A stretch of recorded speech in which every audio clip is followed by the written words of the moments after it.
So you were going to give some good ending examples. I have a few good ending examples if we're hunting for some. Sorry, I'll stop moving my camera. The ending of Gideon the Ninth by Tamsin Muir. I was caught unawares by the ending. So this is the first book in a series. I was like, I think I know where this is going. And then I got to it and I was like, I did not know where this was going. And then I was like, but this is where it had to go. Like it had a total sense of inevitability about it. As soon as you read it, you're like, that's how it had to be. Couldn't end any other way. And then on top of that, I was like, okay, so now I think I see where it has to go. You know, I see where the sequels will take me. And then I read the sequels and I was like, no, it did not go where I expected it to go, but it went exactly where it needed to go. And I have to say, like, this woman is genius. Her books are so good. Like genuinely the best thing I have read probably in a decade. Wow. I think if anyone is looking for how to do a conclusion well, the ending of Gideon the Ninth is pretty much as good as it gets in some ways. Well, I've thought of one, but it's one that everybody kind of knows, I guess. It's so Princess Bride, the denouement, the ending of the book is awesome, is wonderful. The ending of the movie is Hollywoodized, and I don't like it as much. But both of them have the same climax, which I think is one of the best climaxes ever. So Wesley has been established through a series of challenges, tests and trials early on, that he is clever, he is a very talented, he's like beaten the giant, so he's very strong, and he's very capable with the sword, and he's beaten a sword master. So we've established that he is the best, but he is just recovering from being almost dead. So he's actually completely immobilized. We know that, but Humperdinck doesn't, which is the villain. And Wesley basically dares Humperdinck into a battle. And when he lifts and all, he musters enough strength to stand up and hold up his sword and says, "Drop your sword." And Humperdinck does, because he sees that Wesley stood up, and he then has all of this history of Wesley is an amazing swordsman and he can beat me. And so he's a coward and he lets Wesley tie him up. And then as soon as he's all tied up, Wesley tries to take a step and he falls. It's a comedy, but it's great because we have already had all these amazing battles. So another battle would have felt like we've seen that. So he just outsmarts him and weighs in on his cowardice, and it's really, really wonderful. I don't think I've seen an action story do that, because almost always you're in, like, by the time you get to the climax, you've seen all these great fight scenes, and then you get kind of battle fatigue, and you don't really like the climax is like, yeah, just get to the part where he wins. I don't need to hear like who hit who. In terms of sort of like the narrative you can build inside conflict, even when the outcome is inevitable and you know it. One of my favorite animes, but it's a fairly limited recommendation here, is the first season, and the first season specifically, of an anime called One Punch Man. And the conceit behind One Punch Man is that there's a man who one day, like, so we're talking, there's a world filled with superheroes and supervillains, and one day this average guy decides to get strong, and he decides to get strong by doing, I think it's something like 1,000 push-ups a day or something, and running a couple of, I don't know, 25 kilometers or something every day. And through some mysterious magic that's never fully explained, he becomes this unbeatable superhero called One Punch Man. And he's One Punch Man because he can end every fight in a single punch. And so how do you tell a whole season of a story about a hero going up against villains when the hero can win every fight with a single punch? And the answer is, if you're a really, really clever storyteller, you can tell that story really well, and the audience is sitting there going, I am really enjoying this. A lot of stories make the mistake of making the hero's goal defeating the villain, right? Like literally just driving the sword through their heart or punching them in the face or whatever it is.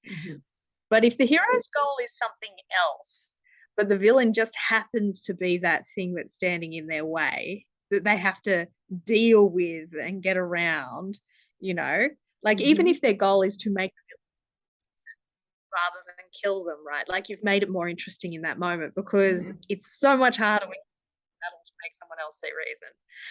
It reminds me of the beginning of Graveyard Book by Neil Gaiman. So I'm not spoiling it because it's the first chapter. We have the man Jack, who is the villain, and his goal is to kill everybody in this family. And he has succeeded in killing everybody but the baby. So should be easy. Got to go kill the baby. The baby's goal is to get out of his crib and crawl because the baby has learned to crawl and he likes to get out of his crib and crawl. So you have this baby whose goal is to get out of the bed and crawl around. And you've got this man whose goal is to kill the baby. Well, when the man goes to kill the baby's not in the crib because the kid has gotten out and is crawling around. And he can't find the baby because the baby's all crawling. But the baby's goal is not to get away from the bad guy. The baby doesn't even know about the bad guy. Baby's goal is just to crawl. And you see that it's hilarious. It should not be funny. It shouldn't be funny. It should be horrifying. People are dead. People are dead and brutally murdered. Children are brutally murdered. You know, this baby is an orphan. His entire family is dead, and the only reason he's surviving is because he is a kid that crawls out of his crib. And and he crawls all the way to a graveyard, which is why it's called the graveyard. But it's just like it's hilarious. And I love it because you've got these two conflicting things, but they shouldn't be conflicting. A man trying to kill people should not be in conflict with a baby trying to crawl out of his crib. But somehow Gaiman has done it, and it's hilarious. That's the beginning of a book, though. That's not the climax. It speaks to that thing about goals, right? Like I think there's something very interesting in a fight scene where the villain's goal is to kill the hero, but the hero actually doesn't really care about that. You know, they're mainly just trying to get around this obstacle and onto whatever the real goal is. The Lion, the Witch, and the Wardrobe. If you read it as a standalone book, it is very satisfying. I don't think that the end of the Narnia series as a whole, the last battle, is particularly satisfying. I don't know, perhaps controversially, I found it not something I enjoyed at all. However, the Lion, the Witch, and the Wardrobe entirely stands alone. And I think it does a very satisfying thing at the end where you sit there and you think, I mean, they had to go home, right? Like the Pevensies had to. And Lewis, I think, knew that he had to show that scene, and he showed it in the denouement. And I think that there was a bit of heartbreak in that scene in a way that even in a kid's book really played out quite well. So that's one example, I think, of a sort of part of the climax, like that resolution part that you said you don't like, or you always lop off early on. Yeah. And it's like, oh, it's the best bit, Joe. It's where things, like, yeah. Anyway, I love a post-climax scene. I think not necessarily an epilogue. I think, for example, the epilogue to Harry Potter, you could just lop off and it's a better story without it. Yeah. But a post-climax scene is something quite powerful, I think. As a kid, I always loved Jules Verne's Journey to the Center of the Earth. Okay. Now, I haven't read that. It's a story that's almost all climax. I mean, it's called Journey to the Center of the Earth. You know where it's going from the very beginning. And from the very minute the characters enter the cave and start their journey down to the center of the earth, you're basically inside the long build to the climax. The key to a good ending is it should mirror the beginning in some way. Sean Coyne's phrase is surprising yet inevitable. So there's no other way it could have ended, but I'm surprised by it. And if you can pull that off, I think you're doing really well. And that's what all of these climaxes have in common. Yeah, the ones we've mentioned, like Game of Thrones, it was surprising, but it wasn't inevitable. No, exactly. Yeah. Exactly. And I Yep. feel like, and Yep. I feel like maybe that's also the downside of having a long running show. When you write a book, you write it, it's only ever an audience of one. Only ever an audience of one. It's the person reading it. You may have like lots of people read it, but they don't, like, you read a book alone. It's a solitary act.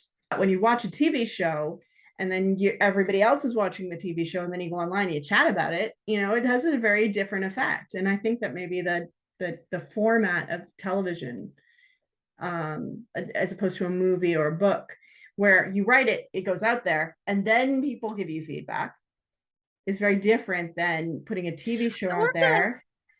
You're writing a long-running series of books, you suffer from the same sort of feedback loop problem. In the case of Game of Thrones, they for some reason set it up as an either or in their head, like either we can go for surprising or we can go for inevitable, but there is no way to make the inevitable surprising. Like, it's almost like they decided the things that the audience had already identified as being inevitable was like they decided that they didn't have the writing chops to make them surprising while still retaining the essence of those ideas. And I think I'm interested by that, because I think if I had been in that writer's room or that showrunner, I mean, who knows, right? Like, honestly, never going to happen. So I can say this with total security, right? But I think if I had been that showrunner, I would have made a decision to go for inevitable. I would have just said, okay, look, we're sacrificing surprising and we are just going for the spectacle and for the satisfaction of the ending. Whereas they went for the spectacle and the surprise, which, I mean, it was a choice. Yeah. I don't know that it was a choice. The ending of the second season of, and actually the first season as well, of Why Women Kill, both were inevitable and surprising, I would say.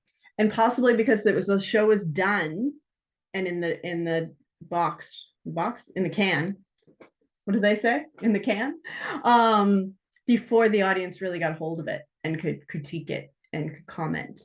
Killing Eve had a surprising ending, but it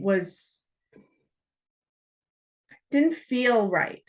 Then Star Wars prequels, like sequels, the most recent ones, The Force Awakens and The Last Jedi, and gosh, whatever the last one was, the audience knew what they wanted, and it became a problem in The Last Jedi. What I knew a little bit of background to this, but I've promptly forgotten it all because I think I rewrote it all in my brain. But what happened in that movie is that the showrunners refused to give the audience what they wanted. The audience wanted Luke Skywalker to appear and be a hero. The audience wanted Kylo Ren to have a redemption arc and, come to the light side. Maybe he's dark throughout that whole movie, but at the end, he's going to be on the side of good. The audience wanted Rey to be a hero, like all of these things the audience writing it went, we're going to subvert all those expectations. And it was like, look, the critics loved it, but the audience didn't really love it. So in the next movie, they went to try and correct on all of these things, and so they gave Kylo Ren the redemption arc, and they brought another villain in because Snoke was dead, and what do you do when Snoke's dead? But at that point, it had just spiraled out of control, and so you got sort of Palpatine Mark II in the most bizarre villain lair setup I think I've ever seen. Totally infeasible as well. Like, it made zero sense, and a redemption arc that was not satisfying in the least. And there, I would say again, if they had just given the audience what they wanted in that second movie, it actually would have been better. It might not have been great. It probably would not have been great, but it would have been within that sort of like margin of mediocre that everyone enjoys. I think I don't know much about it, but I have seen some video essays on it on YouTube, and I feel like part of the problem was that there was not a singular vision. So we had a couple of different directors, a couple of different people in charge, kind of change and so because you didn't have a singular vision for the whole thing, you had, and they were not just not the same vision. They were conflicting visions. And so yeah, like you say, like they're trying to correct what the other person has done, and you can't. Like if you're going to work on something, you have to agree with what's gone before. I'm watching Picard, and I'm reflecting on the fact that there's been a lot of Star Wars, a lot of Star Trek since the Next Generation. There's been a lot of Star Trek, and there's been a lot of stuff that's happened, and the show, the series, the beast that is Star Trek has evolved a lot since we first met Captain Picard on the Starship Enterprise. This way of storytelling has changed. DS9 and Voyager and all these things have happened, and the new movies and all these kinds of different things have happened. And they have to walk this line between being what, like Picard, who he is as a character, and the world that we created of Next Generation, but also owning everything that's happened since. So in the first series, Data's dead, and the audience doesn't want Data to be dead. Like they killed him in the last Next Generation movie, and it's like, we don't want him to be dead, we want him to be alive, but he's dead. And I remember watching it, and like the first episode, like, no, he's dead. I was hoping they'd just like bring him back, but in reality, you can't just bring him back because he's dead. And they stuck with the things that had happened before, even though they're telling a new story, and they're telling it, and then we're 30 years later, and we're telling a new story in a new way, and in a new format, and on a new, it's short form, it's not commercial television, it's not episodic anymore. Everybody's old. And the new one, they introduced Q and Guinan back into the show, and these characters are immortal or close to immortal, but the actors playing them aren't. So how do you explain that? And both of them address the fact that they are older, and what that looks like. And I think that it's been very, I'm very pleased with the result. It could have been, a lot of these revisits of these old shows have been really disappointing. Like, you should have just left the old show be and not come back, because it wasn't good to come back. A lot of them have just been so disappointing, but this one is really good. And it reminds me of early years of Doctor Who, when they brought Doctor Who back, because they were faithful to what we had before, but allowed it to be a new story, and allowed it to be a new thing, and in the case of Doctor Who, allowed it to be a new doctor. I think there's a sense in which you got to respect what's come before. I would say, though, that my point perhaps slightly stands around Star Wars. If the second director had just given the audience what they wanted, still would have been terrible, but it would have been better than what we got ultimately. But I suppose, like, this is the problem of, like, the audience. I think you are right that the audience doesn't tell a good story, right? Like, if you went out there and you told a story based on the audience's desire, what you would land on, and I say this with zero like scientific evidence or research backing or anything, but I feel like what you would land on is the ultimate cliche, right? Like, the story the audience would tell would all converge on cliche. And a lot of those cliches it would converge on, I think, would all just center on human relationship dramas, right? So we'd probably get some sort of syrupy romance with maybe the odd sword fight and the hero saving the day, right? And you know what? It's not good. It's not good. But it's still better, I think, ultimately, than some of these other things we get. If you do not know how to do surprising yet inevitable, do inevitable, drop surprising. trust the inevitable, because sometimes it will be surprising, I think. Like when you're living with a story as a writer, when you're living with it, it might feel like, oh, this is a little prosaic because I've known this ending since chapter 2. I've known it's going to end this way. And by the time I get to chapter 20, I feel like I'm bored with this ending and I want to change it because I've known it's going to happen since chapter 2. But your readers don't necessarily. They may have an idea, but I know that I find this, that I think that I'm hitting my readers over the head with what I'm trying to say. And then my beta readers get it like, could you explain this a little more? I'm like, what do you mean? I've like over explained Shadow it. this one just a little bit more gently. Yeah. You know, like yeah. like, you know, I feel like I hate that, you know, when the bad guy explains all their, like, the exposition drop, that like, before I kill you, I'm going to explain my entire, you know, reasoning behind it to you. And it is sloppy storytelling. But sometimes, I mean, like, there are great authors that do it in every book. Like, critically acclaimed. J.K. Rowling, every single book, the villain stop. I think it's with the exception of book 7, the villain stops and explains everything. And then Dumbledore explains it again at the end. In the denouement, he explains it again.